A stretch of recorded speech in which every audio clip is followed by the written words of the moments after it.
তিনটি শহর, তিনটি রাত, তিনটি মুহূর্ত, যেখানে শত শত প্রাণ ঝুলেছিল এক সেকেন্ডের ভুলের উপর। প্রযুক্তি যত উন্নতই হোক, মানুষের মনোযোগ, যোগাযোগ আর সাহস। রাত তখন প্রায় 12টা। সান ফ্রান্সিসকো শহরটা নিঃশব্দ, শুধু টার্মিনালের দূরের আলো আর হালকা বাতাসের শব্দ। আকাশের উপরে উঠছে এয়ার কানাডা ফ্লাইট 759। দীর্ঘ ফ্লাইট শেষে ক্লান্ত দুই পাইলট, তাদের মনে একটাই কথা, আরেকটা ল্যান্ডিং, তারপর বিশ্রাম। রানওয়ে 28 রাইটে অবতরণের অনুমতি মিলে গেছে। সবকিছুই স্বাভাবিক মনে হচ্ছিল, কিন্তু আসলে কিছুই স্বাভাবিক ছিল না। রানওয়ে 28 লেফট সেদিন বন্ধ ছিল, মেরামত চলছে, আলো নিভানো, বাকি কেবল 28 রাইট খোলা। কিন্তু যে পাইলটরা বারবার এই শহরে নেমেছেন, তারা চোখ বন্ধ করেও জানতেন সান ফ্রান্সিসকো বিমানবন্দর মানেই দুইটা সমান্তরাল রানওয়ে, একটা বাম, একটা ডান। আর ঠিক সেই অভ্যাসই সেই রাতে হয়ে উঠল সবচেয়ে ভয়ঙ্কর ফাঁদ। অন্ধকার আকাশে পাইলটরা ভেবেছিলেন মাঝের আলোটা 28 লেফট, আর ডান দিকের আলো ঝলমলে পথটাই 28 রাইট। তারা জানতেন না ওটা আসলে রানওয়ে নয়, ট্যাক্সিওয়ে। আর সেই ট্যাক্সিওয়েতেই দাঁড়িয়ে আছে চারটা বড় বিমান, ইউনাইটেড, ফিলিপাইন এয়ারলাইন্স, আরও দুটি ফ্লাইট, সব মিলিয়ে 1000-এরও বেশি মানুষ। এয়ার কানাডা তখন তাদের দিকে সোজা এগিয়ে আসছে। ক্লান্ত চোখে পাইলটরা শুধু আলোর রেখা দেখছেন, কেউই বুঝতে পারছেন না যে এটা ভুল পথ। ককপিটে নীরবতা। তারপর ক্যাপ্টেন ধীরে বলেন, সামথিং ডাজেন্ট লুক রাইট। কিন্তু তখন আর সময় নেই। হঠাৎ ট্যাক্সিওয়েতে থাকা ইউনাইটেড ফ্লাইট 1 রেডিওতে চিৎকার করে ওঠে, 1 সেকেন্ড, আর একটা সিদ্ধান্ত।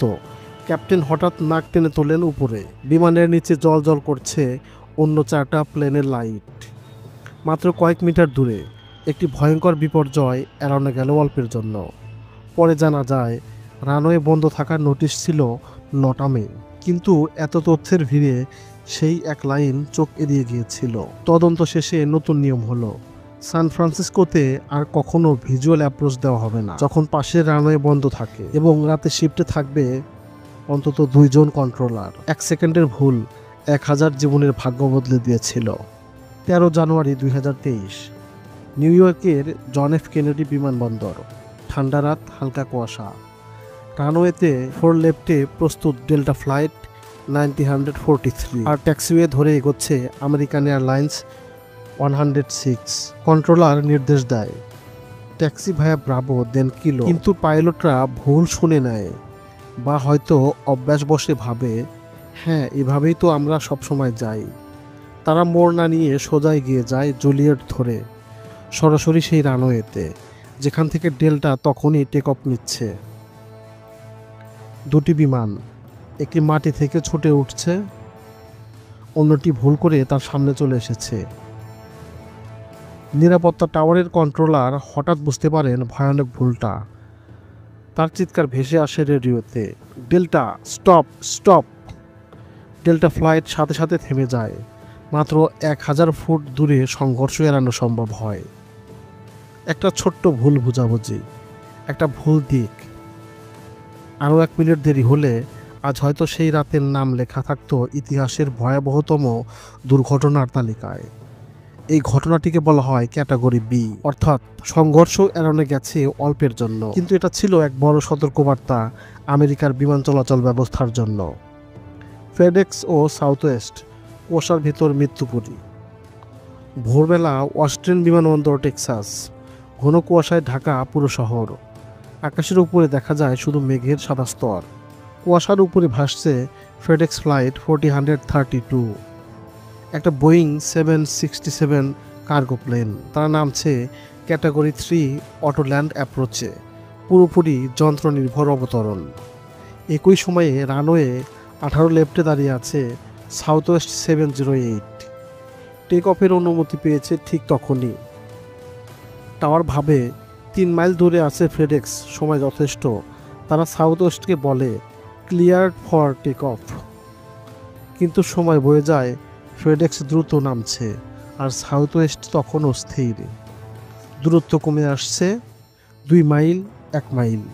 ফেডেক্স ঘন কুয়াশায় কিছুই দেখতে পাচ্ছে না। হঠাৎ 150 ফুট উপরে এসে কুয়াশা একটু পাতলা হয়, আর তখনই চোখে পড়ে রানওয়েতে এখনও সাউথ ওয়েস্ট দাঁড়িয়ে। South West abort, south West abort, FedEx going around, চিৎকার করেন ক্যাপ্টেন। পুরো থ্রাস্টে বিমান টেনে তোলেন উপরে। দুটি বিমানের মধ্যে দূরত্ব তখন মাত্র 100 ফুট। 1 সেকেন্ড দেরি আর কিছুই থাকতো না। টাওয়ারে বিভ্রান্তি, কে বলল অ্যাবর্ট, কে উঠছে কে নামছে কেউ জানে না। কিন্তু ভাগ্য ভালো, ফেডেক্স প্লেন উঠে যায় কুয়াশার উপরে। সাউথ ওয়েস্ট উড়ে যায় সামনের দিকে। তদন্ত শেষে বলা হয় এই এক সিদ্ধান্ত ওই সময়টায় সাউথ ওয়েস্টকে ছাড়াই ভালো হতো। শেষ কথা, 3টি শহর, 3টি রাত, 3টি মুহূর্ত, যেখানে শত শত প্রাণ ঝুলেছিল 1 সেকেন্ডের ভুলের উপর। প্রযুক্তি যত উন্নতই হোক, মানুষের মনোযোগ, যোগাযোগ আর সাহস, এই তিনটাই রক্ষা করে আকাশকে নিরাপদ রাখে। কারণ বিমান উড়ে যন্ত্রে, কিন্তু আকাশের নিরাপত্তা ঠিক থাকে মানুষের হাতে।